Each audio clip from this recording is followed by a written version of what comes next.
Magandang araw po mga giliw naming tagapakinig. Pakinggan po natin ang isang butihing ginang na nais ipahagi ang kwento ng kanyang buhay upang kapulutan ito ng aral. Siya po ay si Carmina.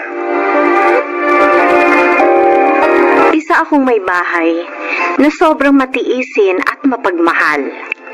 Hindi ko alam kung ito ba ang dahilan kung bakit naranasan ko ang maituturing kong napakasamang bangungot sa buhay ko. Hayaan ninyong isalaysay ko sa inyo ang kwento ng aking buhay.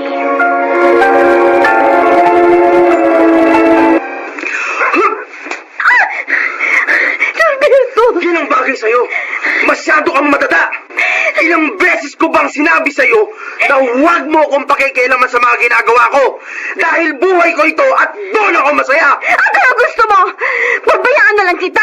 Kahit alam mo na sasaktan ako dahil sa pagbababae mo! Ano ba pakialam mo? Ako naman na naghahanap buhay sa bahay na to ha. Kaya gagawin ko kung ano man ang gusto ko. Pasalamat ka nga't dito pa rin ako umuwi. Kaya huwag mo ako sasagarin ha. Kung ayaw mo tuluyan na kitang iwan. At ano? Dapat ba bang ipagpasalamat ko yun? Na kahit niyuyurakan mo ng buong pagkatao ko, ang pagkababae mo! Oo! Dapat pagtiisan mo! Dahil wala akong bala na itigil ang mga bisyo ko. Dahil kapag ginawa ko yon, para mo na rin pinutol ang kaligayahan ko. Para mo na rin pinutol ang pagkalalaki ko. Kaya itigil mo yung kadramahan mo ha. Kung ayaw mong tuluyan na akong makipaghiwalay sa'yo. Noon pa man ayaw na namin ang inay mo sa lalaking yon dahil kilala namin siya. Binalaan na kita, pero hindi ka nakinig. Tignan mo, nagawa ka na niyang saktan. Lintik na lalaki yun. Pupuntahan ko siya. Kakausapin ko ng lalaki sa lalaki. Tay, Hindi ako papayag na apihin ka niya. wag na itay. Baka lalo lamang lumala ang gulo. Magbabago din siya. Kailan pa? Kapag pumuti na ang uwak. Carmina, huwag ka nang umasa pa. Wala nang pag-asang magbagong asawa mo. Imbis na magtino, mas lalo pang lumala. Hindi na nakontento sa mga babaeng nakakarelasyon niya. Pati mga babaeng mababang lipad, hindi na rin niya pinatatawad. Umaasa ka pang magbabagong asawa mo. Lahat naman nun ng tao nagbabago. At naniniwala akong ganun din ang mangyayari kay Norberto. Naku, Diyos ko! Ano ka ba naman? Nang magsabog ng katangahan ng langit, nasalumuyat ang lahat. Imulat mo nga yung mga mata mo para naman matauhan ka. Mahal ko si Norberto, itay. Mahal. At sumumpa kami sa harap ng altar na magsasama kami sa hirap at ginawa. At paninindigan ko yun. Sige, panindigan mo yan. Saluhin mong lahat ng paghihirap at sa kanyang lahat ng sarap. Itong tandaan mo, hanggat hindi ka nakikipaghiwalay sa lalaking yon, hindi titino ang buhay mo. Tandaan mo yan.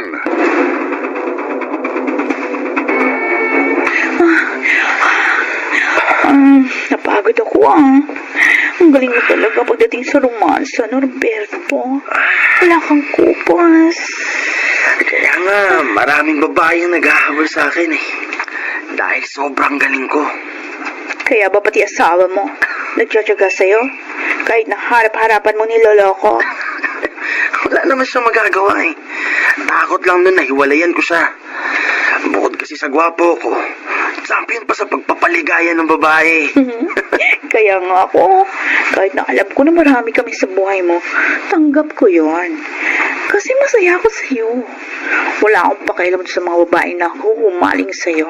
Basta mahalaga sa akin na ibibigay mo ang hilig ng aking katawan. Parang ang pakiramdam ko, mahal na kita eh. Ano? Seryoso ka? Akala ko ba hanggang kama lang ang relasyon natin? Hindi kasama ang emosyon. Noon yun. Pero ngayon matagal na tayong ganito. Napamahal ka na sa akin. Gusto ko magsama na tayo. Paano? Alam mo namang kahit ganito ako, ayaw kong iwan ang pamilya ko. Pwede magsama-sama tayo. Ano? Anong ibig mo sabihin? Doon tayo uuwi sa inyo. Ikaw, ako, at yung asawa mo. Magsasama tayong tatlo sa iisang bubong.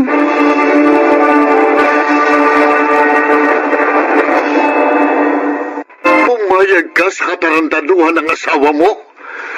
Pinatira mo sila ng kabit niya sa bahay niyo? Anak naman, hindi ka ba naaawa o naiinsulto sa sarili mo? Masyado ko lang kinakawawa ng asawa mo. Abay, nakakahiya na. Ayaw ko lang muna magkagulo kami, Nay. Paano? Ha? Hayaan mo na lang na magkakasama kayo sa isang bahay?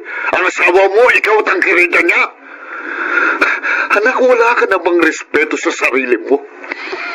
Tuluyan niyang nilapastangan ang kasagraduhan ng kasal niyo. Binaboy niya ang pagsasama niyo bilang mag-asawa. Kung ikaw, pumapayag kang abusuhin ng asawa mo, abay kami hindi. Tama! Sasamahan ka namin. Irereklamo natin ang asawa mo. Itay? Nay, wag na ho. Nakakaya sa mga tao. Mas nakakayang ginagawa ng asawa mo. Sundin mong gusto namin, Carmina. Idedemanda natin ang asawa mo at ang malanding kirida niya kung ayaw mong makapatay ako ng tao.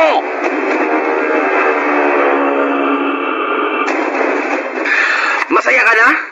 Nagtagumpay kayong mapalis dito si Jessica. Ang inay at ang itay ang may kagustuhan nun. Nagbanta sila na papatayin ka kung hindi ako papayag na idemanda ka. Norberto, kung ako lang ayokong gawin yun. Dahil ayoko magkagulo tayo. Ayoko magkaiwalay tayo. Sa ginawa niyong ito, mas lalong wala akong balak itigil ang pambabae ko. Sobrang kahihiyan ang ginawa niyo sa akin. Iniskandalo ko ng pamilya mo. Alam mo, kung hindi lang ako nangako sa mga magulang ko nung nabubuhay pa sila, na hindi ko iiwan ang pamilya ko, matagal ko na sanang ginawa. Norberto! Maswerte ka. Dahil kahit papano iginagalang ko pa ang pangako kong yun. Pero Carmina, huwag na huwag mo akong sasagarin. Dahil kapag umabot ako sa sukdulan, pasensyahan tayo. Handa akong baliin ang pangako kong yun sa mga magulang ko.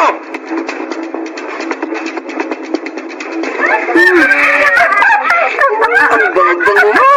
Nakagigil ka. Pwede naman tayo lumabas kung gusto mo. Basta sa tamang presyo. Ako bahala sa'yo. Hindi ka madedehado sa akin. Liligaya ka na. Magkakapera ka pa. Game!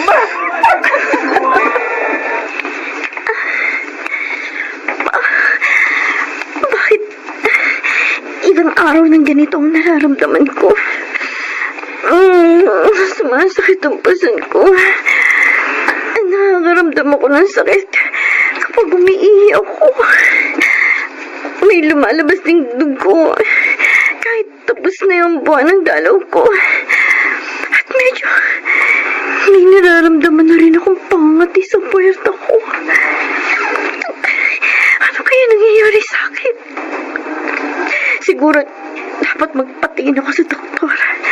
Baka kung ano na ito. Tama.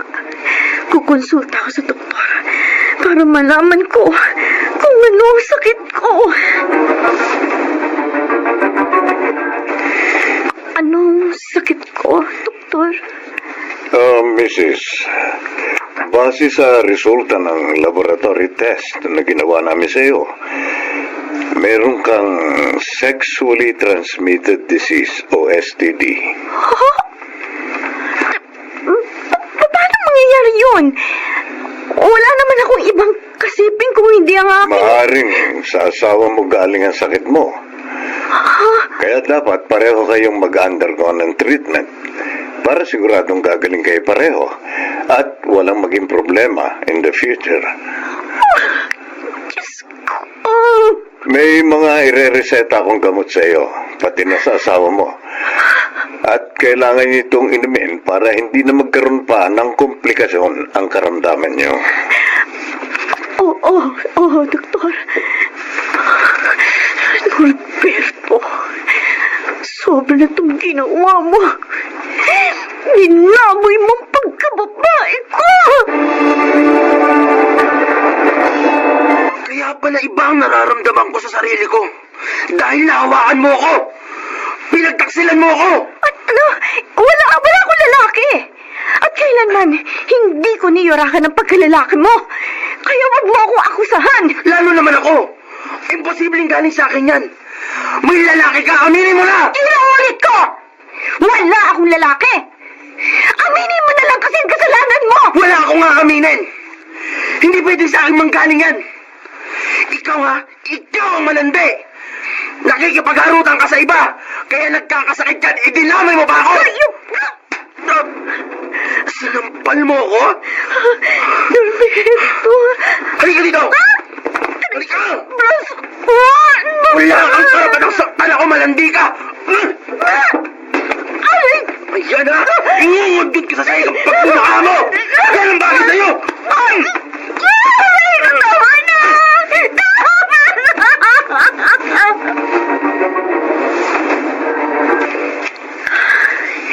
Hayop ka, Norberto. Ako bang pinagbintangan mo ng lalaki? Sinaktan mo pa ako? Matagal akong nagtiis sa pag-aakala magbabago ka. Tama sina inay at itay. Wala ka ng pag-asang magbago. Dahil talamak na sa pagkatao mo kamabuyo ng pag-uugali mo. Kaya kailangan matapos na ito. Hindi ko nahahayaang yurakan mo pa ang pagkababae ko. Ang gunting na ito. Ito ang tatapos sa mga kaibangan mo. Tamang-tama. Tulog na tulog siya. Magigising na lang siya. Wala na ang ipinagmamalaki niya.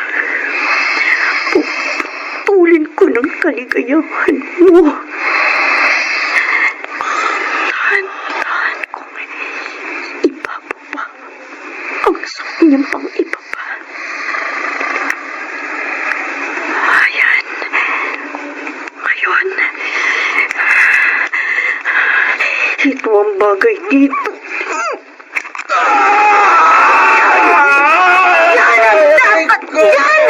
Para matapos na mga kalokohan mo! Anong ginawa mo? Bakit mo pinutol? Hayop kang babae ka! Hayop!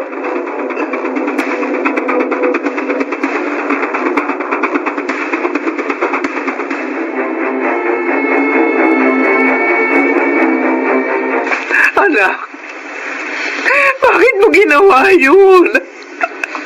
Paano ka na ngayon? Handa akong pagbayaran ng ginawa ko, Nay. Tay, ano man ang ihatol sa akin ng korte, hindi ako nagsisisi. Ipinaghiganti ko lang ang kaapihan ko kay Norberto.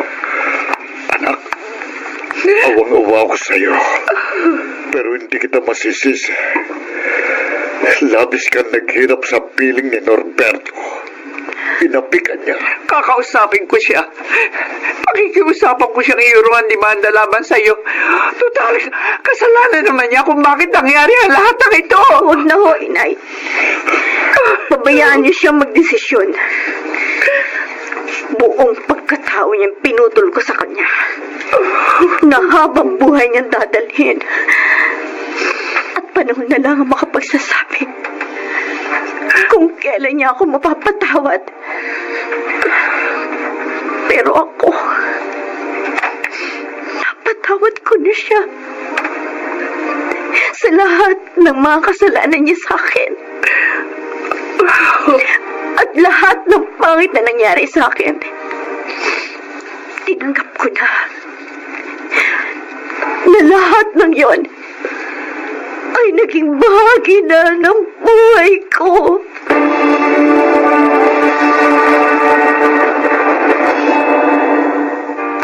Masakit ang mga nangyari dahil pareho kaming nagdusa. Pero higit siya, ngunit totoo pala ang kasabihan na anumang bagay kapag ipinaubaya mo sa Diyos, ay nagkakaroon ng magandang kasagutan. Si Norberto, napagtanto niya rin ang kanyang mga kasalanan. At nagkaroon kami ng kasunduan na iuurong niyang demanda. At muli kami magsasama bilang mag-asawa upang ipagpatuloy ang naging sumpaan namin sa harap ng altar na magsasama sa hirap at ginhawa. At alam ko na ito na ang simula ng aming magiging magandang buhay. Ako, si Carmina, isang may bahay. At ito ang aking buhay. Bawat pagkakamali ay may kaakibat na kaparusahan at bawat pagkakasala ay may katapat na kapatawaran dahil bawat nilalang ay may kanya-kanyang kapalaran. Mga nagsiganap, Chiquit del Carmen Amor, Angelo Alcantara, Susan Robles, Phil Cruz, Rosana Villegas at Lionel Benamin.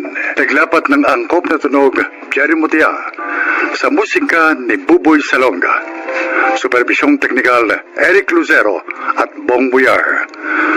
Sumulat ng ating kasaysayan, Maynard B. Landicho Jr., Creative Consultant Phil Cruz, Production Assistant Anching Cruz. Sa direksyon, Salvador M. Reales. Ito ang aking buhay.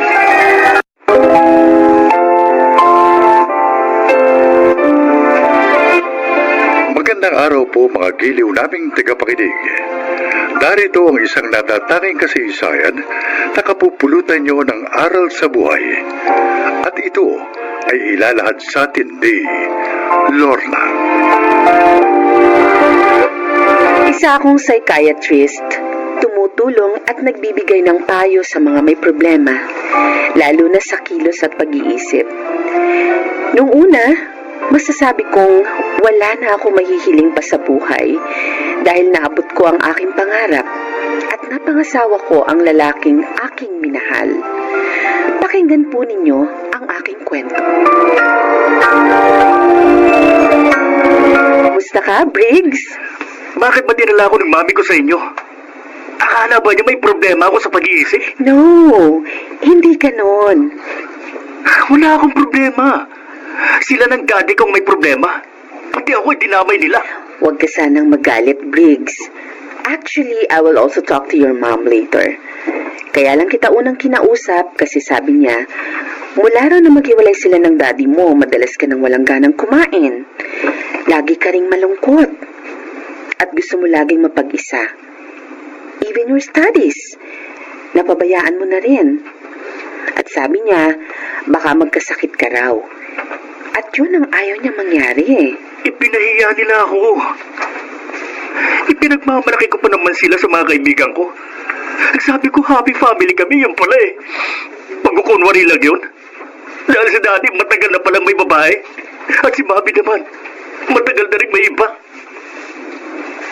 Briggs, Kasama ko pa naman ng tropa ko noon. Nang mabisto ko sila pareho. you know what? Nauunawaan ko ang nadarama mo.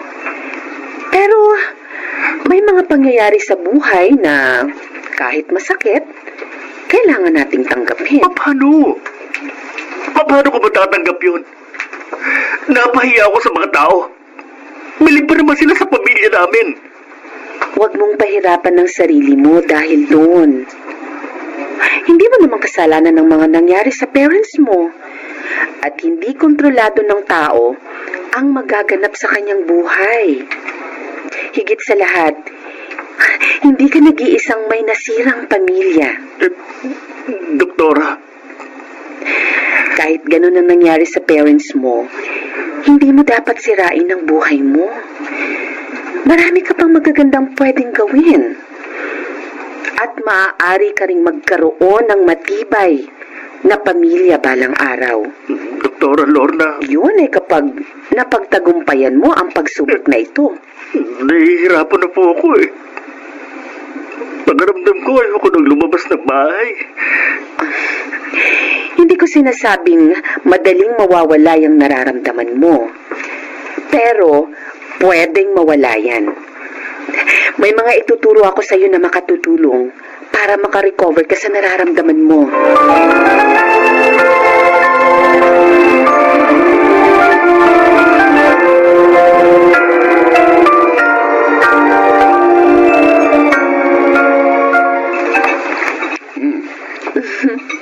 Masarap bang niluto ko, dear? Oh, yes, dear. Mukhang may bago ko na namang natutuhan luto, ah. Sinabi mo pa?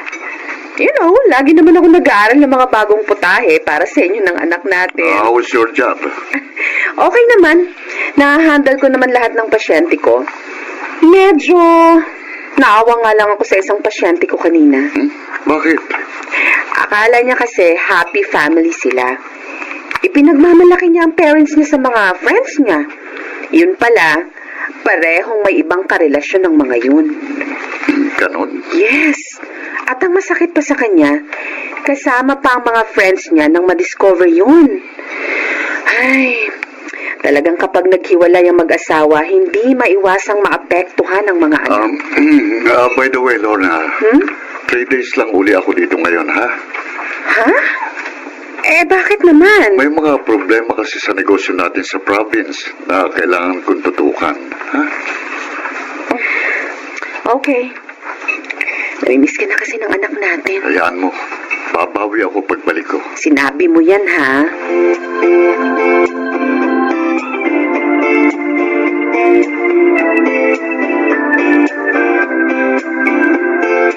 Happy birthday po, Daddy! Salamat naman at hindi mo nakalimutan ang birthday ko, iya. Siyempre naman po. Nasaan na nga pala si JR? At yung manugang ko? Si JR po nasa garden kasama mga pinsan niya. Si Sunny naman, nasa probinsya, tulad ng dati, busy sa business. Matagal ko nang hindi nakikita ang asawa mo, ha? Workaholic po ang manugang niyo, Daddy eh. Baka naman napapabayaan na niya kayo. Dahil sa negosyo. Abay, hindi mabuti yun, anak. Ibinibigay po niya ang lahat ng pangangailangan namin, Dad. Nga lang, kulang na kulang talaga ang panahon niya sa amin. Pag-usapan niyo na maayos yan. Hindi tama yung ganun, anak. Inuunawa ko na lang po siya. Mahalaga, hindi po ibang babae ang kahati namin sa panahon ng aking asawa.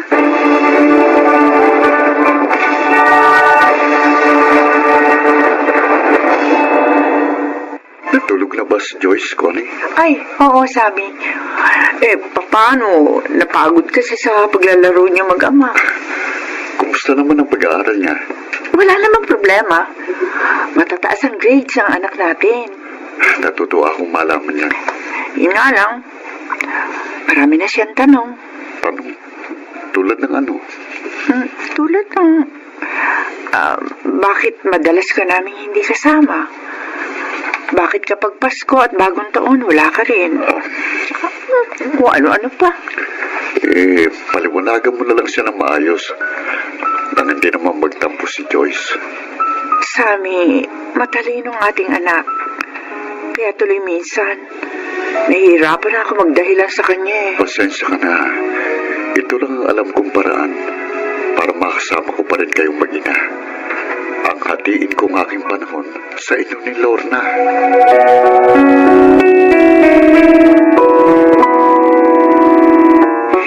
Anong may paglilingkod ko, Helen? Doktora, yung friend ko na natulungan nyo ang nag-recommend sa inyo. Napuntahan ko. Baka daw kasi matulungan nyo ako. How can I help? Anong problema? May boyfriend kasi ako. First love ko siya. More than 5 years kami. And then? Bigla na lang siya namatay. Napakasakit. Parang gusto ko na rin mamatay, doktora. Gaano katagal na siyang patay? 4 years na ho. Sinagot ko siya nung 17 ako. I see. At ano ang ikinamatay niya? Motorcycle accident. Then, ano ang ginawa mo mula nun? Ay, nawala na po ako ng gana na magtrabaho. Palagi na lang akong nasa bahay. Nalulungkot at umiiyak. Madalas tinitingnan ko yung mga picture namin. Madalas kinakausap ko. Dapat, sikapin mo nang malimot siya. Dahil talagang kahit kailan, hindi na siya babalik pa. Dahil nga patay na siya.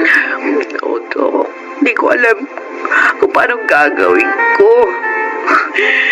Hindi ko kaya. Hindi ko kaya. Madalas nga sa gabi, napapanaginipan ko pa rin siya. Okay. I totally understand. Hindi talaga madali ang mawala ng minamahal. Lalo na first love mo pa. Pero lalo mong hindi makakaya yan kung mananatili kang nag-iisa at nalulungkot. So, ano pong gagawin ko para makayanan ito? Ano?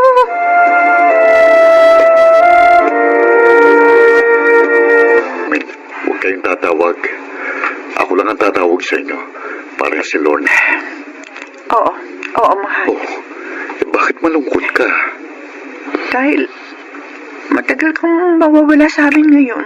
Connie, pasensya na. Kailangan kasing bumawi ako kina Lorna. Madalas na akong hanapin ni JR.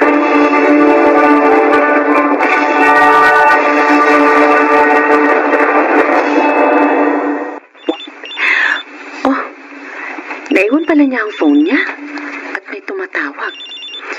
Teka, sasagutin ko na nga lang. Baka importante ito. Hello, Daddy? Don't forget my doll and my chocolates. Okay? Oh, sige, I will play na. Here's Mommy. Hindi. Tinawag siyang daddy ng bata. Hello, Sammy, mahal. Oy, pasensya na tumawag kami. Paano nangungulit yung anak natin? Gusto raw niya ipaalala sa'yo yung mga pasalubong mo sa kanya pag uwi mo rito. No. Si Sammy. May babae. At may anak na sila. Hindi.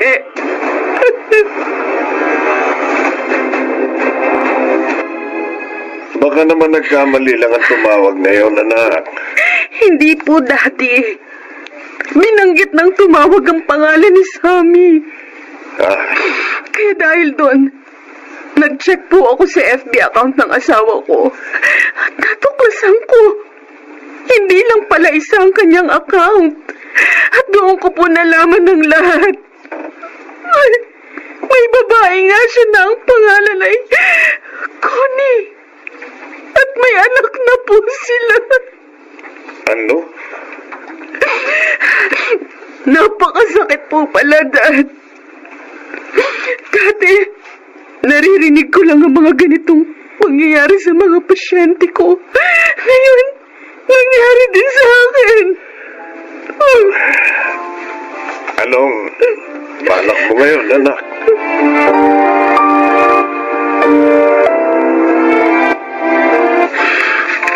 Bakit mo nagawa ito sa akin, Sammy? Bakit mo ko niloko? I'm sorry, Lorna. Akala ko negosyo lang talagang inaasikaso mo sa probinsya. Yung pala, may pangalawang pamilya ka na doon. Lorna, si Connie talagang nobya ko. Bago pa tayo ipakasal ng parents natin. Ano? Nagpakasal ako sa'yo. Kahit hindi kita mahal. Dahil ayokong bigyan ng sama ng loob ang parents ko. Sammy, minahal kita. At wala kang sinabi sa akin na may nobya ka. Dahil nga sinikap kong kalimutan si Connie at pag-aralan kang mahalin. Pero hindi ko nagawa. Sammy. Nang muli kaming magkita ni Connie sa probinsyang yon, hindi ko na napigilan pang aking sarili. Pakiramdam ko, lalo ko siyang minahal. Kaya... Tama na! Lorna, palayain na natin ang isa't isa. upang hindi na maghirap ang ating kalooban. Huwag kang mag-alala. Hindi ko kayo pababayaan ng ating... Sammy, mahal na mahal kita. Mahal na mahal kita. I'm sorry. Hanggang dito na lang tayo.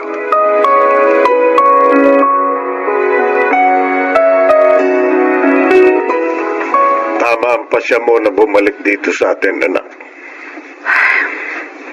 Lalo lang po ako malulungkot pag nanatili pa ako sa bahay namin, Dad. O anong plano mo sa bahay niyo? Pumayag po si Sammy na ipagbili ko yon. Sabi niya itabi ko na lang daw ang pera para sa kinabukasan ng anak namin. Ngayon ako nagsisisi sa pagpapakasal ko sa iyo sa anak ng kaibigan ko.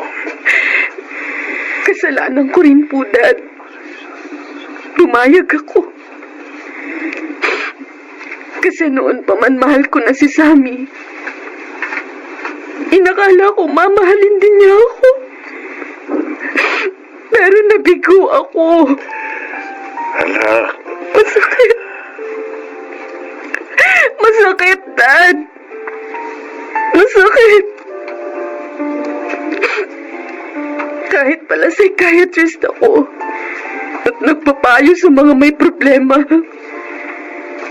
masasaktan pa rin ako pag ako nang namamroblema. mawawala rin ang sakit na yan, anak.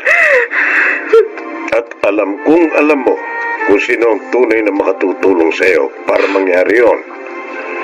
Yes, Dad. At tulad ng mga pasyente ko, gagawin ko rin po ang ipinapayo ko sa kanila. Lalapit ako sa Diyos upang pagalingin niya ang sugat ng puso ko.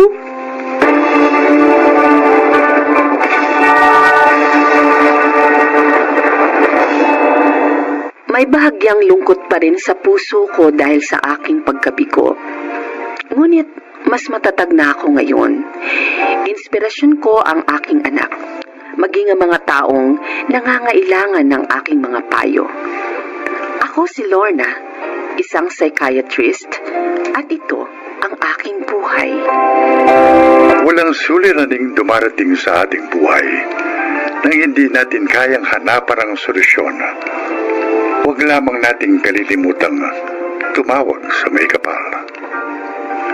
Mga nagsiganap, Junel Benjamin, Maynard Landicho, Susan Robles, Rosana Villegas, at Jenaline de la Cruz sa papel na Lorna. Naglapat ng angkop na tunog, Jerry Mutia, sa musika ni Buboy Salonga. Supervisyong teknikal, Eric Lucero at Bong Muyar. Creative Consultant, Phil Cruz. Production Assistant, Anching Cruz. Ito'y mula sa panulat ni Telma Corporal Alcantara. Sa direksyon, Salvador M. Briales. Ito ang aking buhay.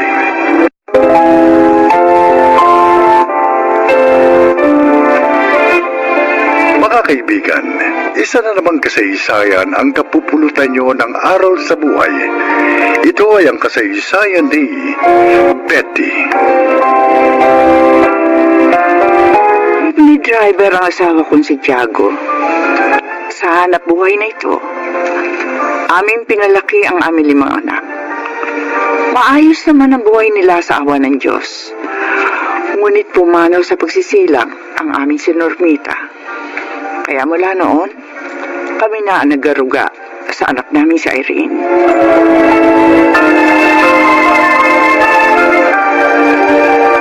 Mamaya ka pa mamamalengke, Betty? Eh, bakit? Ihatid ko muna sa school yung apo ko si Irene. Ay, oo nga pala. Hatid sundo mo pala ang apo mong yun. O tapos na ba siya ng elementary? Malapit na siya makatapos ng high school muna. Tingnan mo nga naman makakatapos na pala siya ng high school. O ano naman ang magiging trabaho niya? Gusto niya maging social worker. Kaya balak namin na ipasok siya sa kolehiyo. Ano? Gusto niya maging social worker?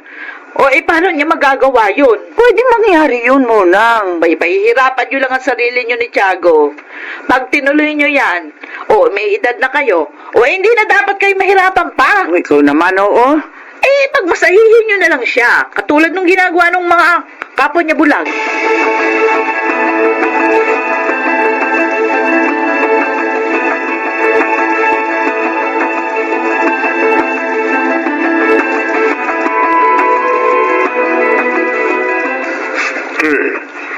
Ano ba yung ibabalita mo sa amin ng lola mo, Apo?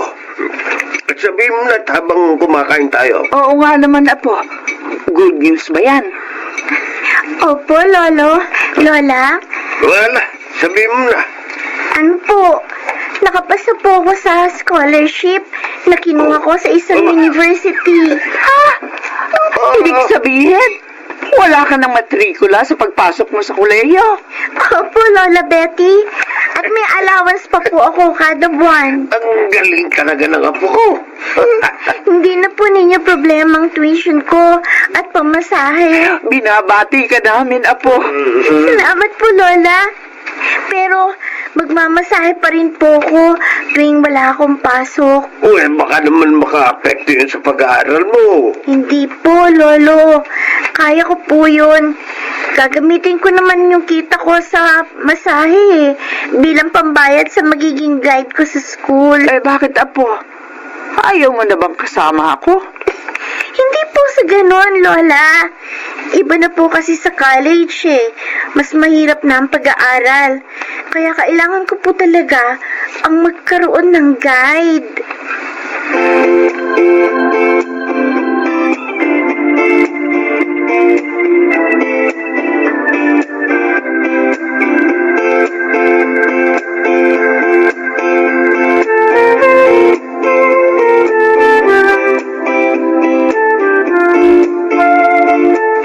Tay, ito, dinalang ko po kayo ng bigas at mga dilata.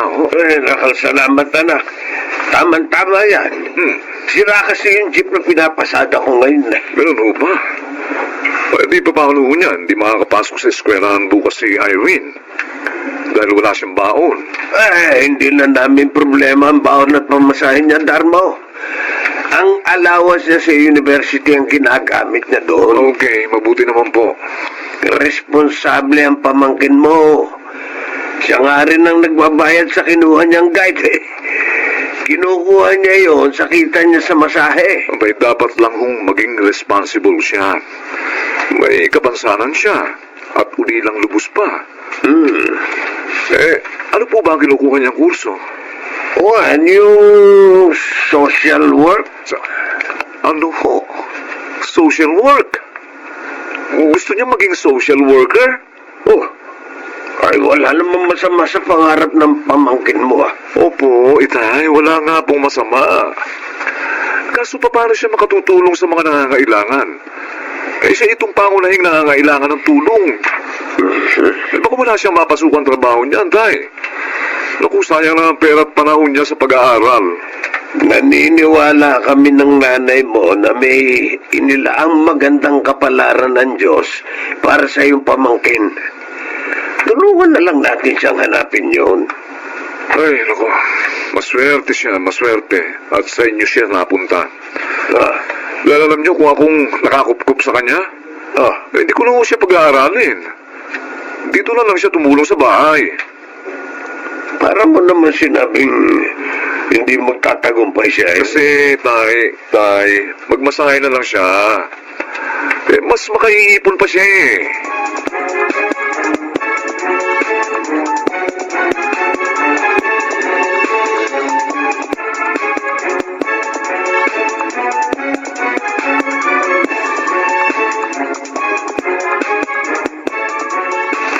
Sobra naman magsalita si Tio Darmo. Irene, bakit ka umiyak? Lola Betty. Alam ko na. Dahil sa narinig natin sinabi ng Tiyodarmo mo kanina.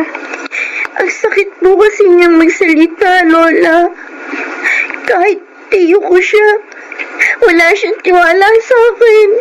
Hindi kasi madaling abutin ang pangarap mo, Apo. Kaya parang imposible sa kanya yun. Alam mo ba, kami man ang lolo mo nagulat nang natuto kang magbasa at magsulat. Hindi naman namin alam yung braille eh. Pati ang cellphone na nagsasalita. At higit sa lahat na talaga nakakagulat, yung pwede na rin kayong gumamit ng computer. Dahil po yun sa pag-unlad ng teknolohiya, Lola. Kaya nga ang tiyo mo hanggang ngayon hindi makapaniwala. Pati tuloy ang pangarap mo, hindi niyo mapaniwala ang maaabot mo. Buti pa kayo ni Lolo Tiago. May tiwala kayo sa akin. Sinusuportahan niyo po ako. Basta, ipagpatuloy mo lang ang pagsisikap mo, Apo. At balang araw, magtitiwala din sa iyo ang mga humahamak sa iyo. Huwag kang panghihinaan ng loob.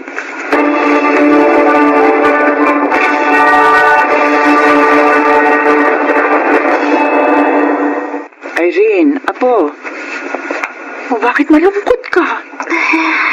At saka di ba may pasok ka? Bakit hindi ka pa magbihis? Baka malate ka. Hindi po ako makakapasok ngayon, Lola. Ha? Bakit? May nangyari ba sa guide mo? Dinala po nila sa ospital ang ate niya dahil manganganak na. Ganun ba? Sasamahan na lamang kita para makapasok ka at marinig mo ang turo ng mga profesor mo. Pero maghapon po yun, Lola. Kaya ko yun, Apo. Malakas pa, Lola mo.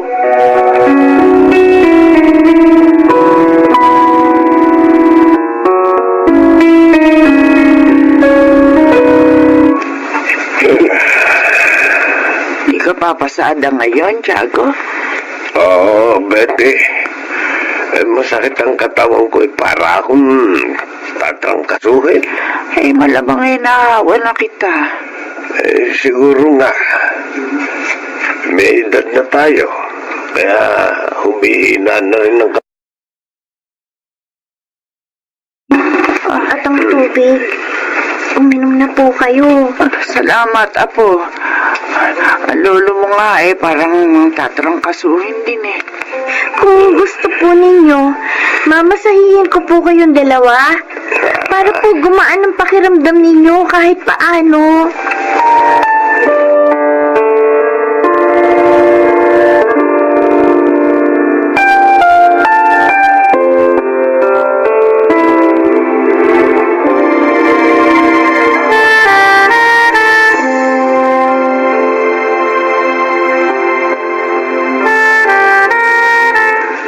Nagkasakit pala kayo ni Inay.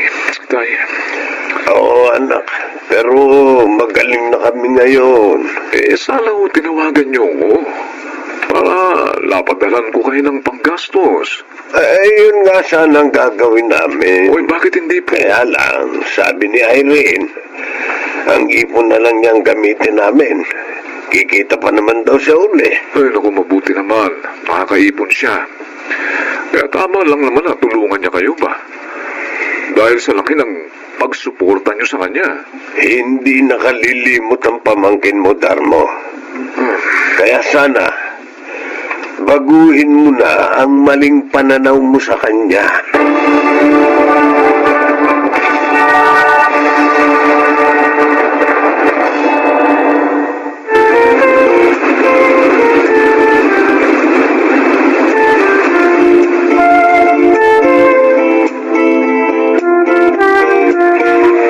Good morning po, Dean Rigor. Good morning. Tawag niyo raw po ako. Oo. Good morning din, ihalat ka rito. Opo. Next week kasi, graduation na, no? At siguro naman, alam mo na kasama ka sa 10 bibigyan ng medalya. Nasabi nga po sa akin ng professor ko, kasama daw po ako sa top 10. Totoo yun. At ngayon pa lang binabati na kita. Sa kabila ng iyong kapansanan, nakatapos ka ng iyong kurso na may award. Salamat po, Dean Rigor. Bala ko nga sanang i-recommenda ka sa isang malaking foundation na alam ko. Naghanap kasi sila ng social worker. Dok Dean, maraming salamat Salamat po. At may isa pa kaming sorpresa sa'yo. So be ready, Iha.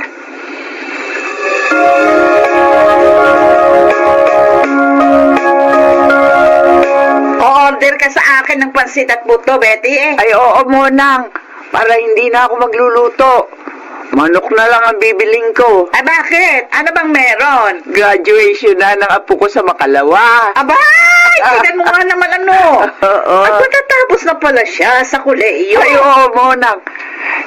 May papasukan na nga siya trabaho eh. Ay, talaga? Ay, saan? Inirecommend na siya ng kanilang dean sa isang foundation. Oh, di mabuti. Nagbunga rin ang pagtsatsaga mo, Betty. Determinado rin kasi ang aking apo, Monang. Kahit naman magtiyaga ako, kung ayaw niya mag-aral, wala rin mangyayari, di ba?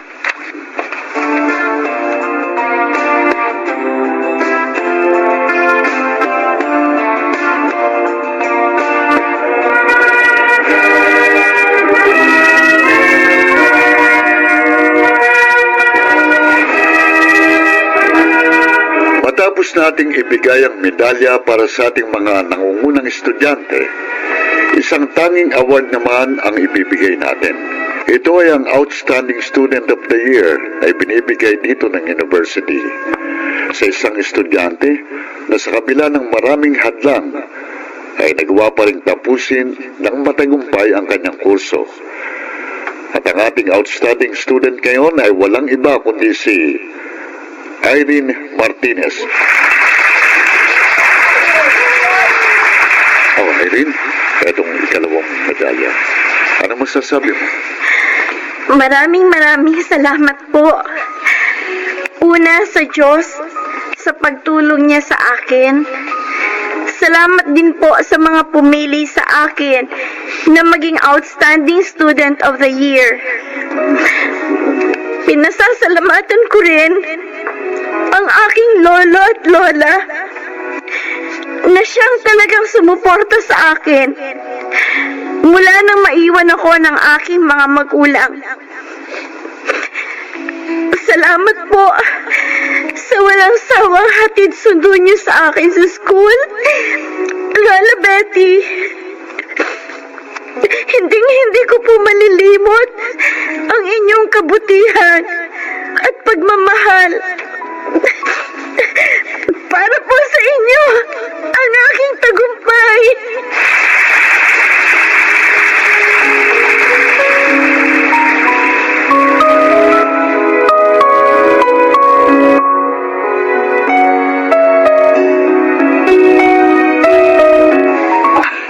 Ikaw talaga, apo. Piniiyak mo ako. Nagsabi lang po ako ng totoo, Lola. Kayo po talaga ni Lolo Tiago ang inspirasyon ko. Salamat, Apo. Pinaligaya mo kami ng iyong lola. Pinabati ka namin. Congratulations din, Irene, ha? Judarmo, Sumunod ako sa inyo. narito pala kayo. Oo. Ito nga, nang malaman kong graduation mo ngayon, pamangkin, ito, pumunta ako rito. Talaga, pinabati kita, ha? Ang galing mo, ang galing. Dapat lang sa iyo ang mga award mo, ha? Salamat po, Tio. Pero kung tutuusin, sina Lola at Lolo po ang dapat sabitan ng medalyang ito. Dahil naging mabuting gabay po sila sa akin.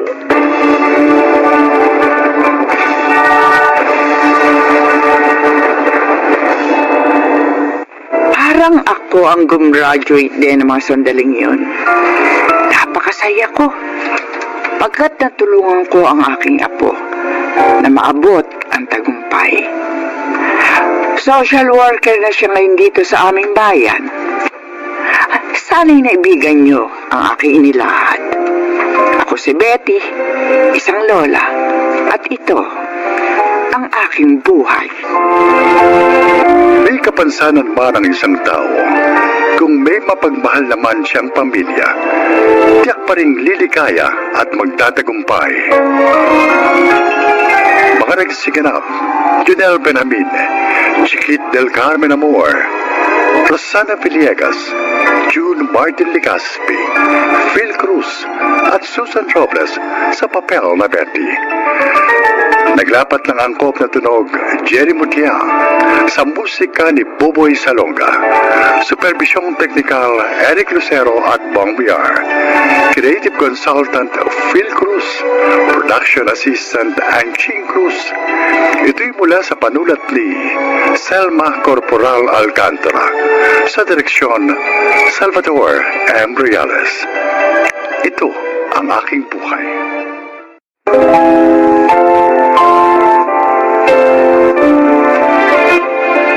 Mga kaibigan, isa na namang kasaysayan ang kapupulutan nyo ng aral sa buhay ang inyong maririnig. Ito ay ang kwento ni James.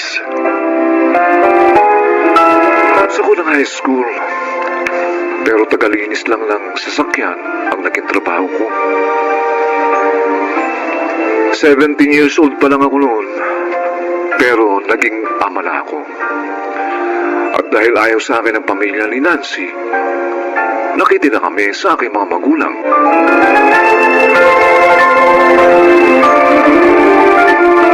James, mabuti dumating ka na. Kanina ka pa namin hinihintay eh. Oh, bakit? Kasi si Junior. Inapoy ng lagnat ang anak niyo, James. Ano?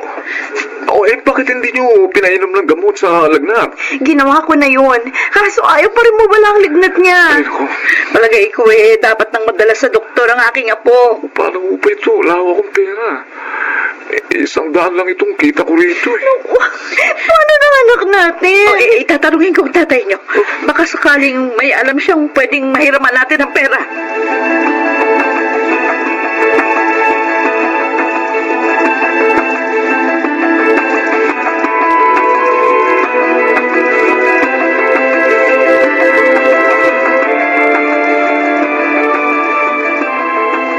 Nagkasakit pala apo ko. Noong isang buwan yung bunso. Ngayon naman si Junior. Opo, Nay. Sabi ng doktor kaya ganun dahil kulang sila sa masusustansyang pagkain. At malamang tulad ng dati, ipinangutang uli ni Naneli at Dante ang pagpapagamot sa bata. Wala po kasing pera si James. Ay, kailan ba naman nagkaperang wasar na yon? Wasar na nga lang ang trabaho, tamad at may bisyo pa. Nay, Nagulat ka, no? Dahil alam ko ang bisyo niya. Ikaw nga, anak. Tigilan mo na ang pagiging tanga sa lalaking yon. Iwan mo na siya. Umuwi kayo ng mga apo ko sa bahay. Tapos, magtrabaho ka. mahal ko si James, Nay. Ay, lintek na pagmamahal yan. Hindi mo maibibili yan ng pagkain, lalong hindi maipambabayad sa doktor. Ayoko rin pong mawala ng ama ang mga anak ko. Kung gaya din lang ni James ang ama nila, mabuti nga, wala na lamang silang ama. Anak, manong gumising ka na. Magsikap ka habang bata ka pa. At huwag mo sayangin yung buhay mo sa walang kwentang James na yon.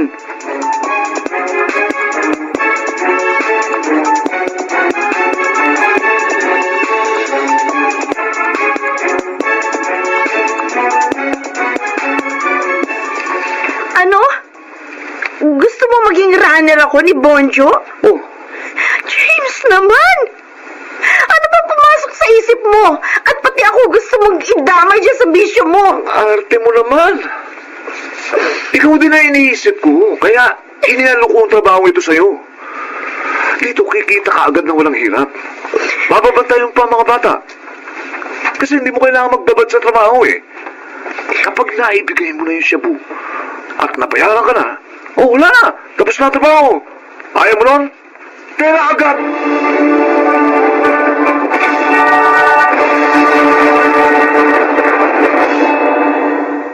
Ano ba yung kinagagalit nyo? Buti nga kumikita na maayos si Nancy. Gago. Bakit niyo ko sinuntok? Dahil baluktot ang katuwiran mo. Hindi mo dapat biniyo ang asawa mo sa ganong masamang trabaho. Ikaw ang dapat magtrabaho. Magsikap para sa pamilya mo. Hindi yung paggawa-gawa lang ng bata at pagsabu-sabu ang alam mo. Wala nga po akong mapasukang trabaho eh. Kasi nga, tamad ka. Anak. Nabidyo pa. Anak, magbago ka na. Iwan mo na ang bisyong yan. Habang hindi pa huli ang lahat. Puro kayo pintas. Alis na lang kami dito! Parang hindi nyo na kami mapakailangan! Bumalik ka rito, hoy, James! Hindi pa tayo tapos! Naku, ano bang dapat natin gawin para magbago ng batang yon? Ano?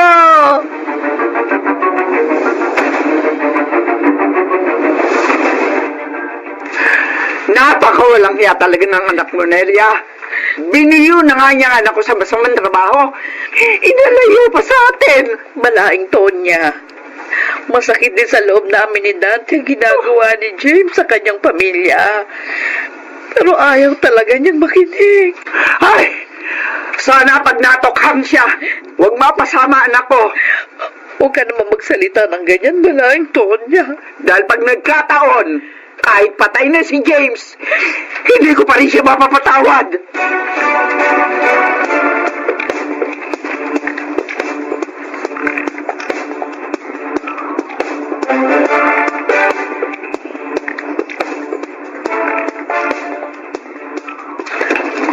Ay, Diyos ko po. Ano ka ba naman, Dante? Nakakagulat ka naman kung magbukas ng pinto. May masamang nangyari sa manugang natin, Nelia. Bakit? Ano nangyari kay Nancy? Hinuli ng mga pulis sa ako nagbebenta ng sabo.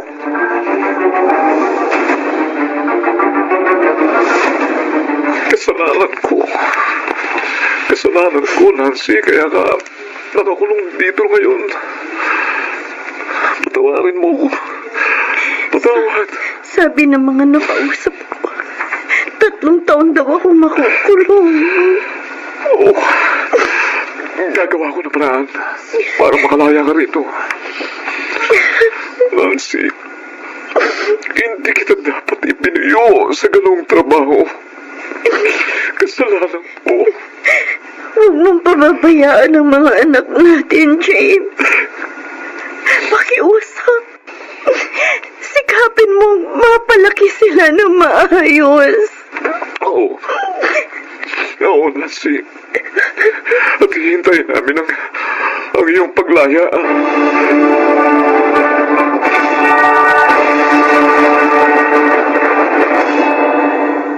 Abay, wala pala rito ang mga anak mo, James. Mang Martin, iniuwi ko muna sila sa mga magulang ko. Hindi ko po sila maalagaan dahil naglilinis po ako ng mga sasakyan. Nag-aaral pa rin po akong mag-welding. Aba, maganda yan. Sa pinapasukan ko, nangangailangan ng mga welder. Maaari kitang maipasok doon kung gusto mo. Talaga po, Mang Martin? Oo. Sa loob ng halos 1 taon, nakita ko naman talagang nagbago ka na. At iniwan mo na yung droga. Totoo po. At ngayon ko po napatunayan na pwede pa rin magbago ang isang ate. Nasa sa kanya lang yun. Tama. Napapansin ko nga hindi ka na rin umiinom ng alak. Lahat po ng bagay at gawaing makapagtutulak sa akin para muling magsyabu. Iniiwan ko po, Mang Martin. Mabuti yan. Hayaan mo. Isasama kita sa pagbalik ko sa Saudi. Look, maraming salamat po, Mang Martino. Napakalaking tulong sa amin ang gagawin po ninyo. Hindi ko po sasayangin ang tulong ninyo. Pangako po yan.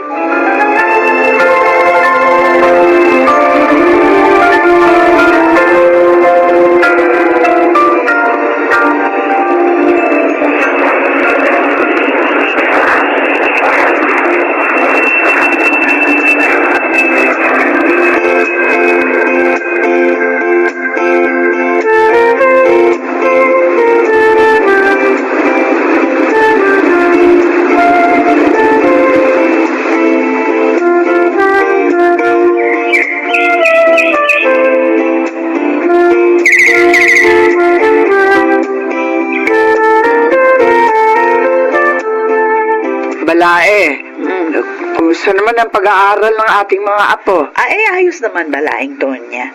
Matataas ang mga marka nila. Kakatuwa naman. Galing nga pala kami kay Nancy nung 1 linggo. Ay, kumusta anak ko, Balaing Dante?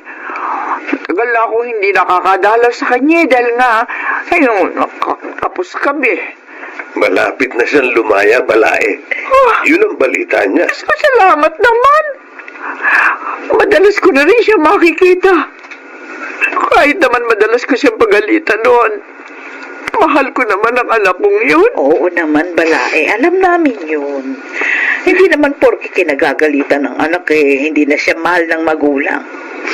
Madalas, kaya tayo nagagalit dahil ibig nating maituwid sila ng landas. Sana naman sa pagkakataong ito, maunawaan na tayo ng ating mga anak. Palagay ko naman ay naiintindihan na nila tayo. Kasi nagbago na rin si James namin.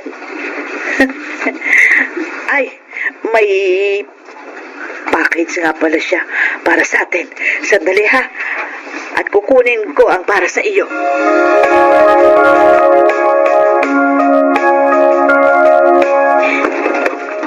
Nanay Nelia! Nancy! Oh, narito ka na. Ibig sabihin, malaya ka na. Opo, Nanay Nelia. Oh, Hindi na po ako nagpasundo sa inyo para masurpresa kayong lahat. o si James, alam niya ba ito? Nasa abroad pa rin kasi siya. Naisulat ko po sa kanya ang ukol dito. Ay, mabuti naman. Alay ka sa loob na ko. Ay, matutuwa ang mga anak mo kapag nakita ka. Sabik na rin po ako mayakap sila. Ay, Dante! Dante! Tawagin mo yung mga apo natin.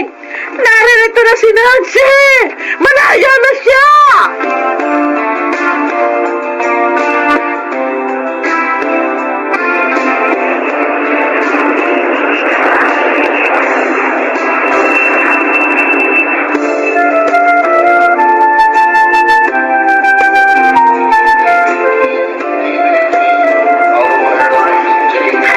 Nasaan na kaya si James?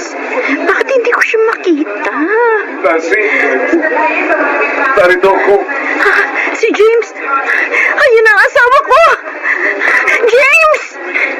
Oh, Nancy. James! Kita rin tayo ulit. Matapos ng 4 na taon, ngayon magkakasama na ulit tayo. Hindi ako makapaniwala. Parang ako nananaginip. Magbabago na ang lahat sa buhay natin, mahal ko.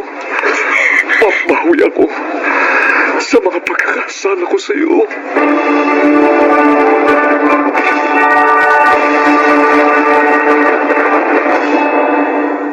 Maayos na ang buhay namin ngayon ni Nancy.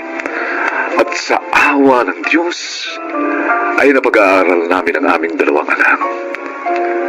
Patuloy pa rin ako sa pag-abroad para mapaghandaan naman ang pagka-college ng aming mga anak. Sana po, kinapulutan niyo ng aral ang aking inilahan. Ako po si James. At ito ang aking buhay.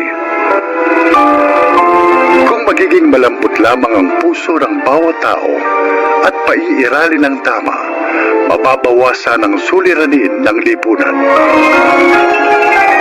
Mga nagsiganap, Chiquit del Carmen Amor, Rosana Villegas, Lionel Benamin, Susan Robles, Phil Cruz at June Martin Legaspi sa papel na James.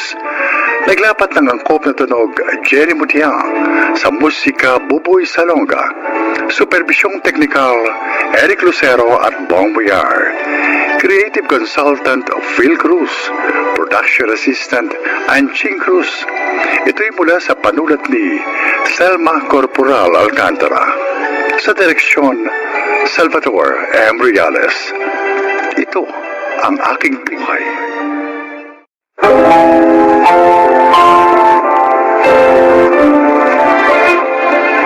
Mga kaibigan, marinig niyo ang kasaysayan ng isang ginang na kahit lumipas ang mahabang panahon ay hindi nalimutan ang kanyang pinakapangarap. Siya ay si Celeste.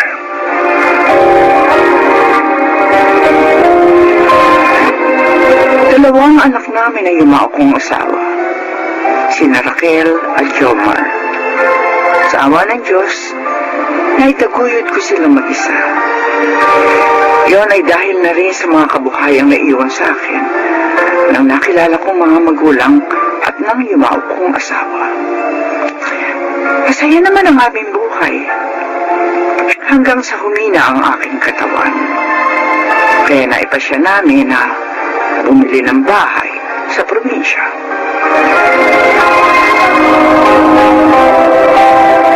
Maganda tong bahay, di ba, Ma? Oo nga, Raquel. Tama kayo ni Jomar sa pasya niyong bumili ng bahay sa lugar na ito. Mura lang po ang bili natin dito, Ma. May mga pananim pa dito sa bakuran na maaari natin pakinabangan. Tahimik at sariwa pa po ang hangin. Ay, sana nga maging mabilis ang paglakas mo rito.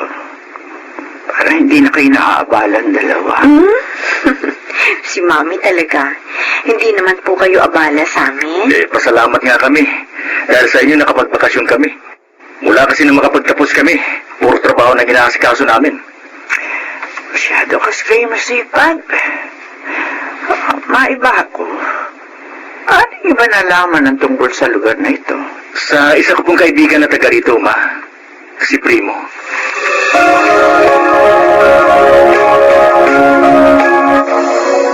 Lolo Julio, naibaba ko na po lahat ng mga pinamili nyo. Salamat sa iyo, Primo. Wala akong ano man yan. Bukas po kung may bibili kayo sa palengke, i-text nyo na lang ako. Ako na lang ang bibili para sa inyo. Pagalingin nyo muna yung pasa nyo dahil sa pagkakadulas nyo. Ano? Nadulas si Kamo si Kuya Julio? Primo? Opo, Lola Alfonsa. Nagkataon po na napadaan ako sa palengke habang naglalakad siya. Kaya nakita ko po. Mabuti at nakita niya ako, Alfonsa. Tinulungan niya akong makauwi. Sabi ko naman kasi, ako na lang ang mamamalengke. Sinumbungan ng rayuma mo kagabi, di ba? Paano kita papayagang gumaling? Ang hirap nga nito. Pareho tayong walang pamilya, Kuya. Walang makakaalalay sa atin ngayong matatanda na tayo.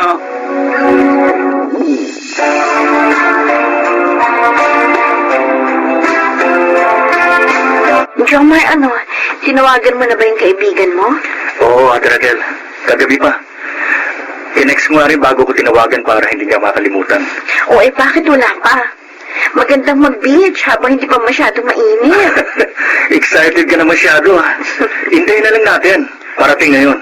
Baka may inaasikaso lang kaya na late.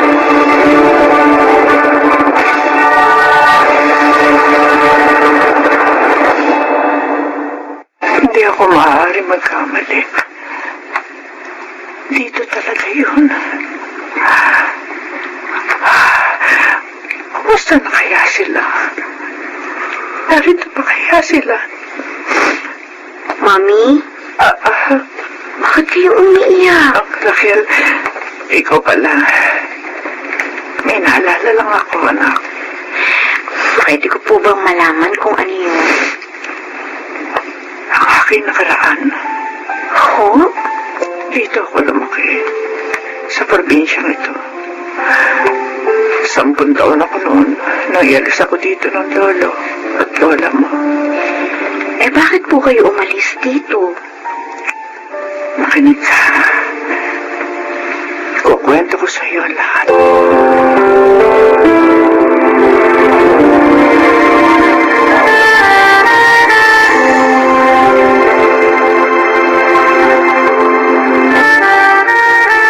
Okay yan, Jomar. Marami na kayong buko. Naipitas ko na rin kayo ng mga papaya. Salamat, Primo. Pasensya ka na, Primo, ha? Inabala ka namin. Hindi kasi kami marunong pumanik sa puno, Lalo na to, si Jomar. Pero ngayon matututo na ako. Nakita ko na ginawa ni Primo. Ayos lang naman yun, Raquel. Jomar. Bro, dito ka na mananghalian, ha? Oo nga naman. Nang matikman mo naman ang masarap na luto ng mami namin. Sige ba? Uy, nag-text sa cellphone ko. Dali, ha? Uy, si Lolo Julio. Humihingi ang tulong. Lolo mo? Hindi ko siya lolo. Yun lang ang tawag ko sa kanya. Pero malapit sa amin ang bahay nila ng kapatid niyang si Lola Alfonsa. May nangyari daw sa kanila Kaya humihingi ng tulong. Pupuntahan mo ba sila? Oo, Raquel. Kawawa naman sila, parehong matanda ng magkapatid na yun. At wala silang pamilya. Sasamahan na kita. Baka makatulong din ako.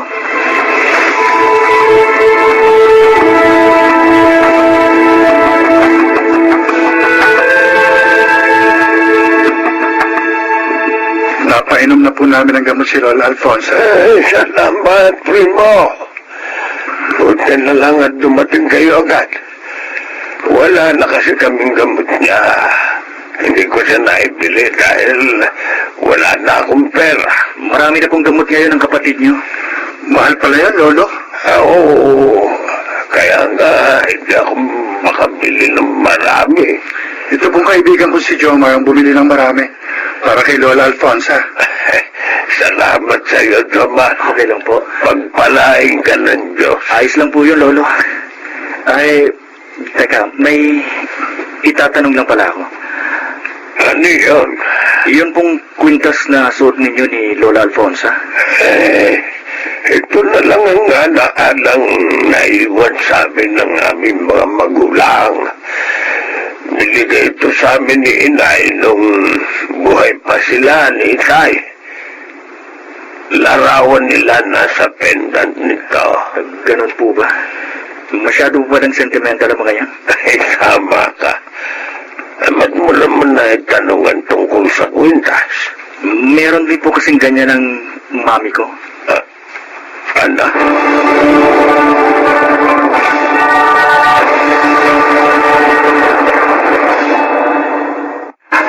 Totoo ba yung sinasabi mo, Jomar? Opo, mami. Kapareho talaga ng kwintas ninyo. Ang suot nila Lolo Julio at Lola Alfonso. Sabi pa nga nila, picture ng parents nila ang nasa pendant ng kwintas. Ay, Diyos ko. Mami, sabi niya sa akin, Julio at Alfonsa ang pangalan ng mga kapatid niyong napawalay sa inyo. Oh, anak. Ikaw kapatid? Di ba wala naman kayong kapatid, mami? Jomar, ampun lang ako ng kinagis na niyo, Lolo at Lola. Kinuha nila ako na sa mga kapatid ko. Dahil hindi sila magkaanak. Ha? Kung ganun, posibleng kapatid niyo sina Lolo Julio. Sa mga information na sinabi mo, malamang na sila na nga ang mga kapatid ni Mami. Ang mga kapatid ko. Ang tagal kong pinangarap na muli silang makita. Mami, para makatiyak tayo, ipa-DNA test po natin sila.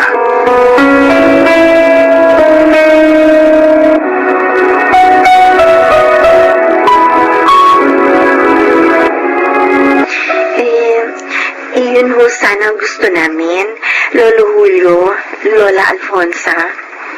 Sana po pumayag kayo. Kung para sa ikalilinaw ng lahat, pumapayag kami. Salamat po. Ay, pero ako, malakas ang kutob ko.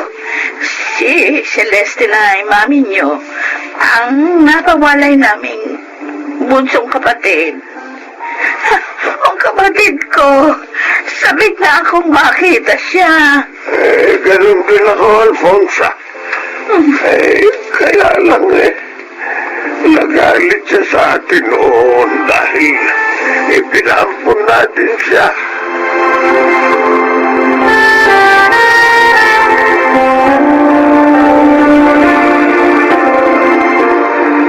Mami, malalim na ang gabi.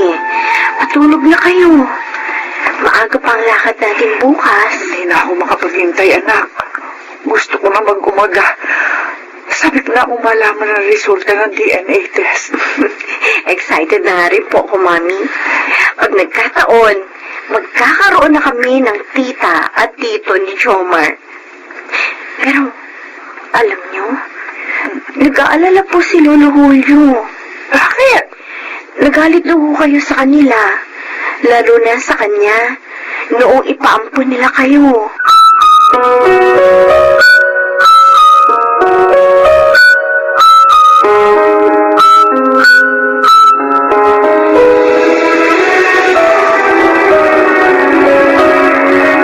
Lumabas na po ang resulta ng DNA test, kaya po narito kami. Ay, ka nga.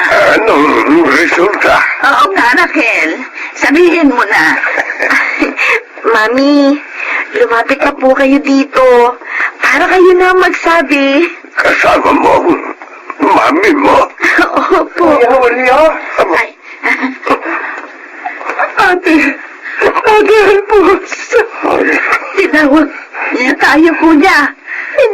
Ibig sabihin, tama ako. Siya si Celeste, na kapatid natin. Ako nga, ako nga, ang bunso niyo kapatid. Celeste! Salamat at muli ka namin nakita. At sana yung patawarin mo kami sa pagpapaampon sa iyo. Ginawa namin yun para huwag kang madamay sa hirap namin. Para magkaroon ka ng magandang kinabukasan. Wala kayong kasalanan sa akin, kuya. Ate, naunawaan ko na kayo sa inyong ginawa. Ngayon, kukunin ko na kayo. Opo, Tito. Tita, sa amin na po kayo titira. Hindi na tayo magkakahiwa-hiwalay.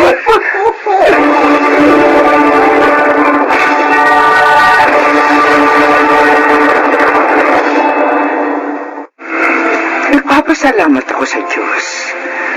Dahil kahit matatanda na kami, sa mga huling panahon namin dito sa mundo, ay muli kami nagkasama-samang magkakapatid at maligaya. Ako si Celeste at ito ang aking buhay.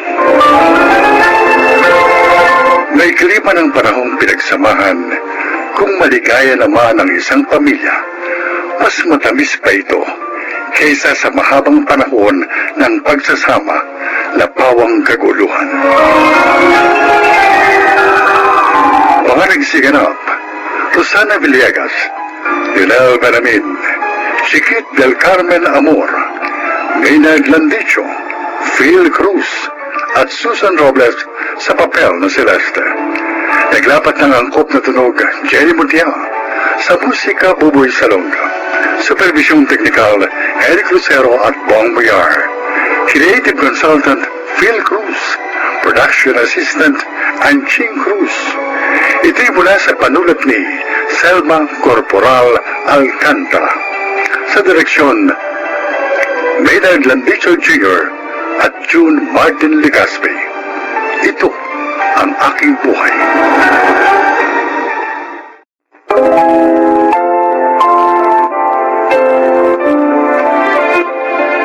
Magandang araw sa inyong lahat.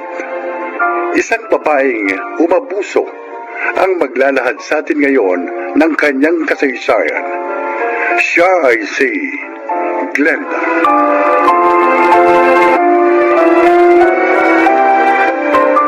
May kaya sa buhay sina Chito, at dahil masipag naman kaming dalawa, lalong guminhawa ang buhay namin nang ikasal kami.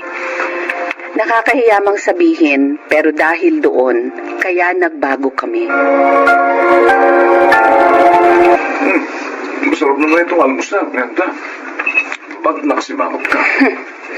Si Neneng kasi, nakita ko, may isa na namang kapitbahay na binigyan ng tanim nating kamyas. Ha? Na naman? Oo! Teka, dati ba niyang ginagawa yun?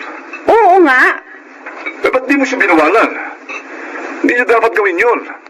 Lalo na't wala tayong permiso. Sinabihan ko na siya. Kaso nga, may binigyan na naman siya kanina. Ha? Ang katwiran niya, kaunti lang naman daw ang hiningi ng kalugar natin. Pangsigang lang daw. Bakit na? Dapat magtanim sila ng may magamit sila. Hindi yung namimirwisyo sila ng iba. Yun din nga nasa isip ko. Alam mo, gusto ko namang paalasin si Neneng eh. Dahil matigas ang ulo. Palayasin mo na. Madali naman makahanap ng kapalit niya. Kaya natin magbayad. Baka pag ako pa ang nakapagpalaya sa kanya, naku, baka masaktan ko pa yun eh.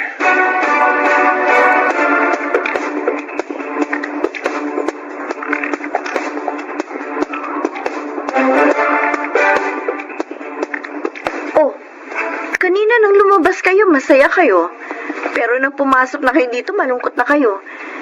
May nangyari po ba sa labas, Nay? Oo nga kayo, Nay. Sumamba po ba ang pakiramdam ninyo? Hindi, Rogelio, Regina.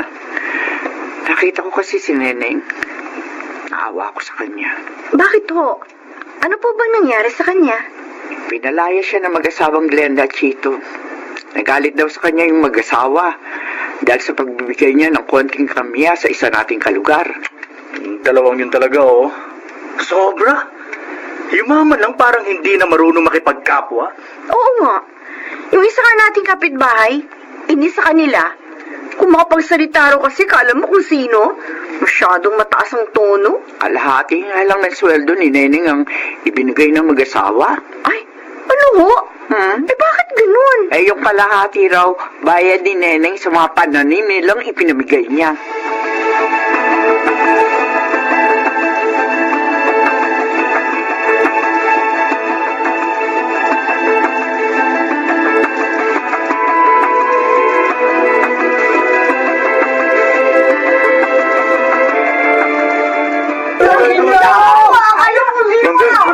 Dami pa ng bata rito sa lugar namin.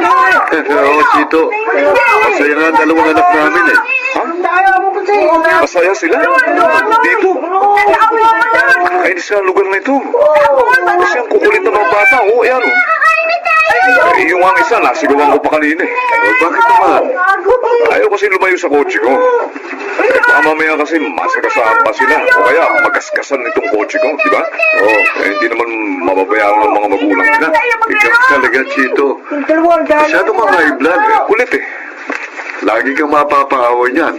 Kuminahon ka lang.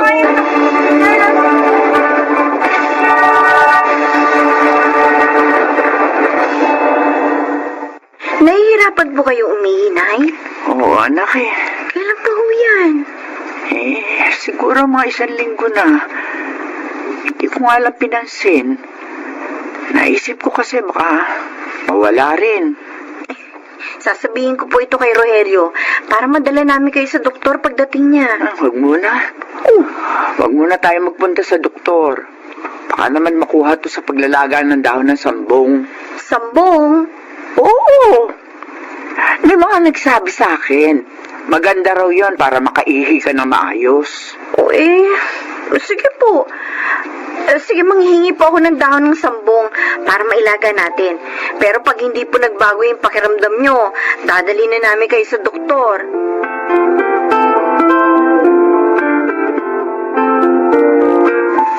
Manghihingi ka ng mga dahon ng tanim naming sambong. Oo, sana, Glenda. Konti lang naman para sabihan ko kay Nanay Anita. Inabala mo ako sa ginagawa ko, manghihingi ka lang pala. Pasensya ka na, ha? Bakit kasi kayo mga mahihirap? Ang hilig nyo manghingi ng pananim ng iba. Dapat magtanim kayo sa lugar nyo para hindi kayo makaperwisyo. Ang sakit mo naman magsalita. Oy, bakit? Ilang piraso lang naman ang hinihingi ko, ah. Nakikiusap pa ako. Ang dami mo nang sinabi. Oy, kung ayaw mo masaktan, huwag kang manghingi. Umalis ka na nga dito, perwisyo. Oo, aalis ako. Di man makailangan ako itaboy. Damot mo. Yumaman lang, hindi na marunong makipagkapwa.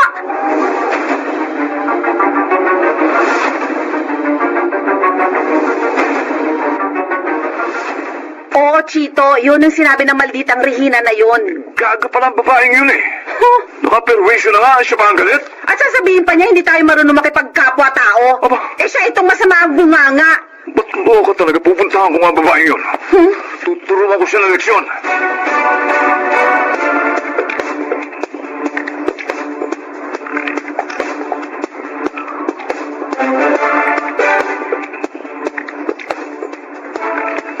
Bakit ka ba nagagalit?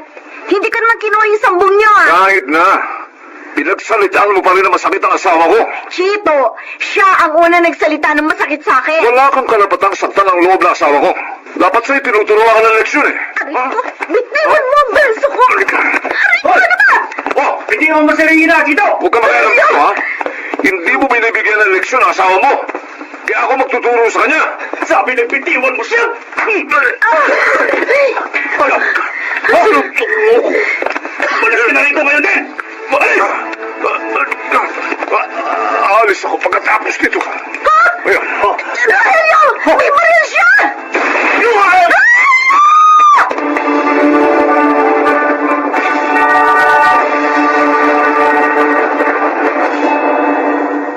Ano nangyari, Chito? Bakit ganyan ang itsura mo? Napatay ko si Rogelio, Glenda. Ano? Bakit mo ginawa nga yun? Nakialam kasi siya sa away namin ni Regina. Nagalit na ako kaya binalik ko siya. Kaso napuruhan ko. Hindi ka dapat makulong, Chito. Ayoko makulong ka. Ayaw talaga makulong, Glenda. Ay, magtago ka. Tama, magtago ka habang inaayos ko ang lahat.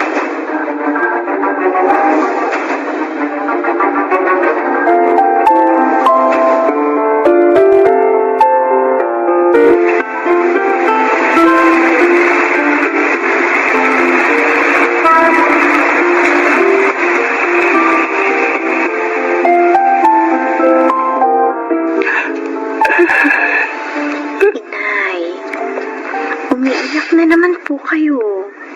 Naalala ko lamang si Rogelio, Regina. 3 taon nang patay ang anak ko. Pero hanggang ngayon, hindi pa rin nahuli ng mga pulis. Walang yan si Chito. Hindi pa rin nagkakaroon ng katarungan ng kanyang sinapit. Nalulungkot din po ako dahil doon, Inay. Pero hindi po ako pinanghihinaan ng loob. Patuloy po akong umaasa sa malaking magagawa ng Diyos. Madadakip din po si Chito. Huwag po tayong huminto sa pagdalangin.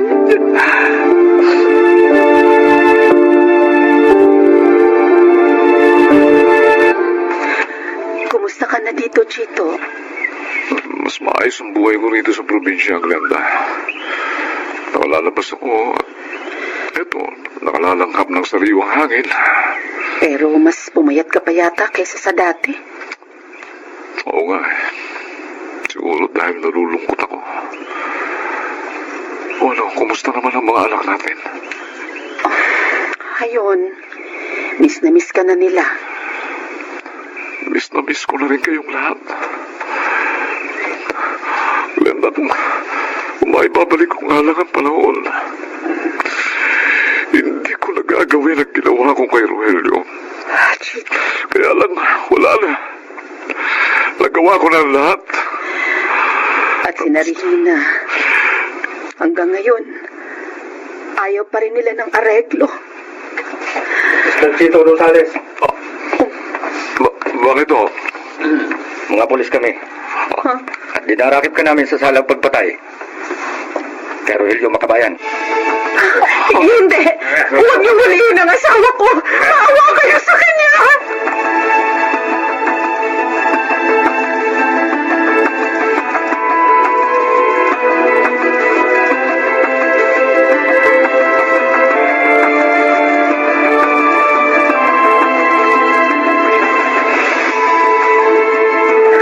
Nagmamakaawa ako sa inyo, Regina. Aling Anita, huwag niyong ipakulong ang asawa ko. Maawa kayo. Tagal naming hinintay na mabigyan ng katarungan ng pagkamatay ng aking anak. At ngayong narito na ang katarungan yun. Gusto mo pa rin pigilin? Ayaw ko pong mawalan ng ama ang mga anak ko, Aling Anita. Kailangan namin si Chito. Kailangan din namin si Rogelio. Pero dahil sa kayabangan at pagiging matapobre ninyo, namatay siya. Wala kayong awa. Regina. Pinagtaguan pa ng asawa mo ang kanyang kasalanan. Salamat na lang. Hindi natutulog ang Diyos. Kaya ngayon, pagdurusahan na ng asawa mo ang kanyang kasalanan.